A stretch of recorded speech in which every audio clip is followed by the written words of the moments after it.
Kesultanan Banten adalah kerajaan Islam yang berdiri di wilayah Banten ujung barat Pulau Jawa. Kerajaan ini berkembang menjadi pusat perdagangan besar karena letaknya strategis di jalur pelayaran internasional. Banten terkenal sebagai penghasil lada dan pelabuhan ramai yang didatangi pedagang dari berbagai negara.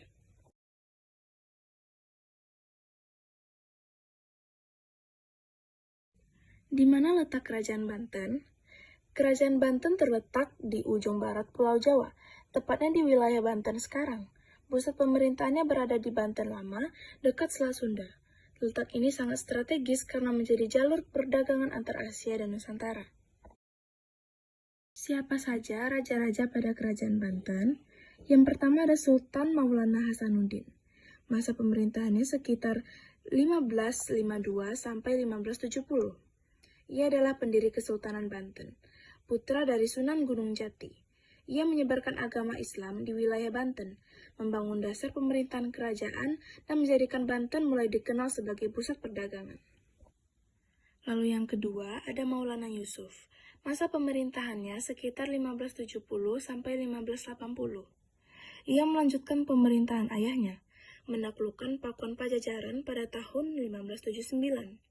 Ia mengakhiri kekuasaan kerajaan Sunda Pajajaran, memperluas wilayah Banten ke pedalaman Jawa Barat. Lalu yang ketiga ada Maulana Muhammad. Masa pemerintahannya sekitar 1580 sampai 1596. Ia menjadi sultan saat masih muda, berusaha memperluas pengaruh Banten ke Palembang. Ia pun meningkatkan hubungan dagang antar wilayah. Namun, ia gugur saat ekspedisi ke Palembang. Lalu yang keempat ada Sultan Abdul Mukafir Mahmud Abdul Qadir. Masa pemerintahannya sekitar 1556 sampai 1651. Ia naik tahta saat masih anak-anak. Maka dari itu pemerintahannya dibantu para bangsawan dan wali kerajaan. Ia menjaga kestabilan kerajaan di tengah ancaman luar. Ini adalah masa awal hubungan dan ketegangan dengan Belanda. Lalu yang kelima ada Sultan Abu al-Ma'ali Ahmad. Masa pemerintahannya sekitar 1651. Ia memerintah sangat singkat. Ia menjadi penghubung pergantian kekuasaan menuju masa kejayaan berikutnya. Lalu yang keenam ada Sultan Ageng Tritayasa. Masa pemerintahannya sekitar 1651 sampai 1683. Ia merupakan raja terbesar dan paling terkenal di Banten. Ia membawa Banten pada masa kejayaannya. Ia memajukan perdagangan internasional, menjadikan Banten pusat perdagangan lada, membangun irigasi dan pertanian, memperkuat armada laut, dan menantang monopoli dagang VOC. Lalu yang ketujuh ada Sultan Haji. Masa pemerintahannya sekitar 1683 sampai 1687. Ia merupakan anak Sultan Ageng Tritayasa. Ia berselisih dengan ayahnya soal kekuasaan, meminta bantuan VOC untuk merebut tahta, naik tahta dengan dukungan VOC. Setelah itu, pengaruh Belanda makin kuat di Banten. Masa kejayaan terjadi pada masa pemerintahan Sultan Ageng Tritayasa, sekitar 1651 sampai 1683.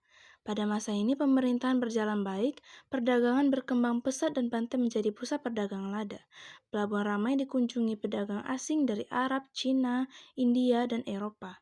Selain itu, pertanian maju karena pembangunan irigasi serta kekuatan militer semakin meningkat. Apa saja hasil kebudayaan yang ditinggalkan masa kerajaan Banten? Yang pertama Masjid Agung Banten, yang kedua Keraton Surosowan, yang ketiga Banten Spellwijik, yang keempat seni ukir dan arsitektur, yang kelima tradisi keagamaan Islam, yang keenam bahasa dan sastra. Lalu bagaimana tentang keadaan ekonominya? Yang pertama, tentang perdagangan.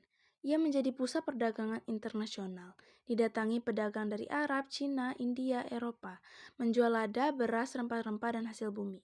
Yang kedua ada perdagangan lada. Banten terkenal sebagai penghasil lada. Lada menjadi komoditas utama yang bernilai tinggi. Banyak bangsa asing datang karena ingin membeli lada. Yang kedua di bidang pertanian. Masyarakat menanam padi dan hasil kebun lain. Dibangun saluran irigasi pada masa Sultan Ageng Tritayasa. Hasil pertanian membantu kebutuhan rakyat.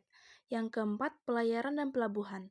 Banyak kapal keluar masuk ke pelabuhan Banten, menjadi tempat singgah kapal datang dan mendukung ekspor dan impor barang. Ada beberapa faktor penyebab kemunduran masa kerajaan Banten. Yang pertama dan paling utama yaitu konflik internal kerajaan.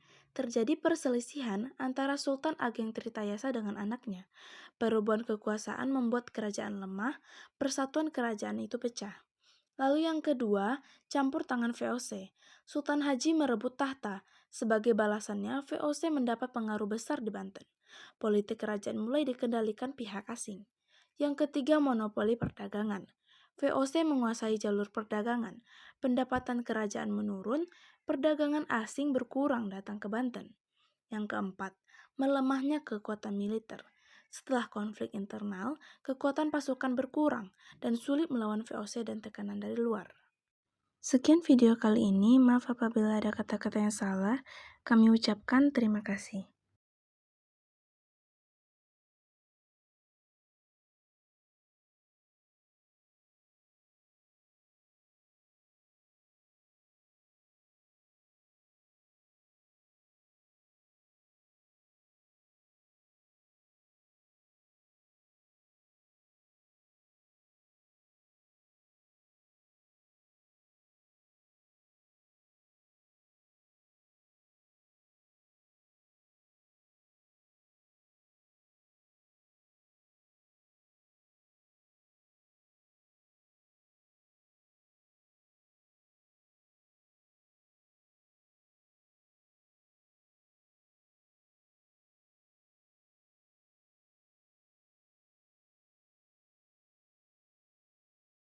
Mungkin itulah sejarah singkat tentang Kerajaan Banten.